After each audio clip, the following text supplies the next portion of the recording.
Most of what you think you know about history is actually a curated lie, and your teachers or favorite movies have been feeding you comfortable myths for decades.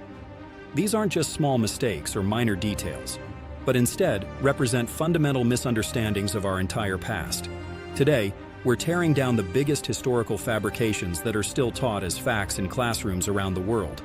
You might feel frustrated to learn your textbooks were wrong about almost everything, especially since the people you trusted to educate you have been repeating the same tall tales for years. It's time to look at the real evidence so we can finally fix the broken timeline in your head. Imagine a force of Norse warriors charging at you right now. You probably see those iconic horned helmets in your mind, but that image is a total fabrication because Vikings never actually wore horned helmets in battle. If someone swung a heavy sword at your head, those horns would give the blade something to catch on, which would likely snap your neck or rip the helmet off. This look was actually a 19th century invention created for the stage, specifically for Richard Wagner's Ring Cycle opera in the 1870s.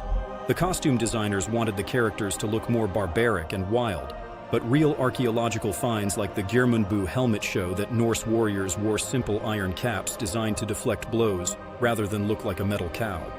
Next up is the man who became the poster child for overcompensation.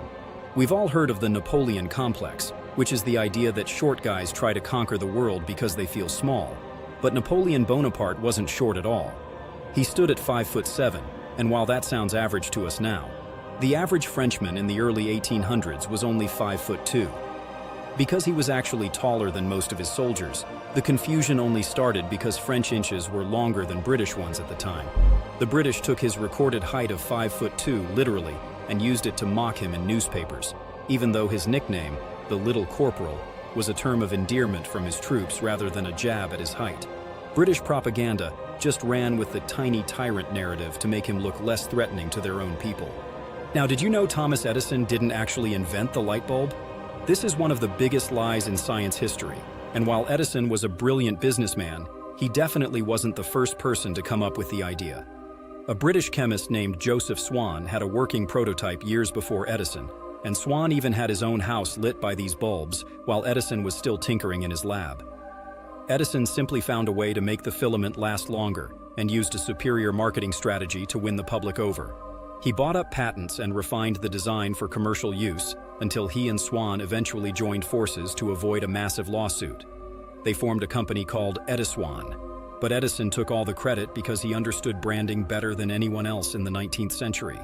Finally, we have the biggest geographical lie of them all, which is the claim that Christopher Columbus discovered America. You can't really discover a place where millions of people already lived, and even from a European perspective, he wasn't the first one to arrive. Vikings reached North America 5 centuries before Columbus, and evidence at L'Anse aux Meadows proves Leif Erikson was there way earlier than the 1490s. More importantly, Columbus never even set foot on the North American mainland during his travels.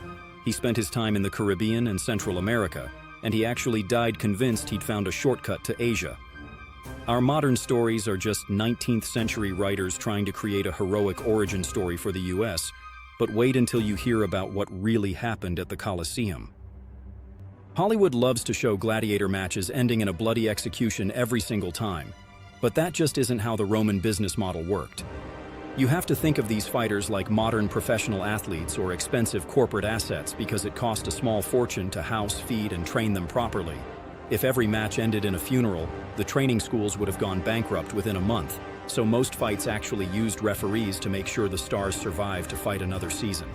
Even that famous thumbs-down gesture we see in movies is likely a big misunderstanding, and in reality, a thumb signal usually told the fighters to stop or spare the loser's life. Moving on to space, you've probably heard people claim the Great Wall of China is the only man-made structure you can see from orbit.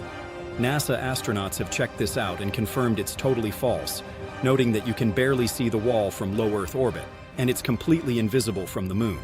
The wall is actually quite narrow and made of materials that blend right into the natural terrain, which makes highways and airport runways much easier to spot from above. Finally, we have to clear the air about Albert Einstein, who never actually failed math like the rumors say. He had mastered calculus by the time he was 15, and the whole story started because of a confusing change in the Swiss grading system that followed him for the rest of his life. History is usually written by the winners, which is why you should always double-check the facts you learned in school, since those stories often come with a hidden agenda. I want to hear from you, so let me know down in the comments which of these lies made you the angriest. Don't forget to hit like and subscribe to join our army as we keep uncovering the truth, because it really helps the channel a whole lot.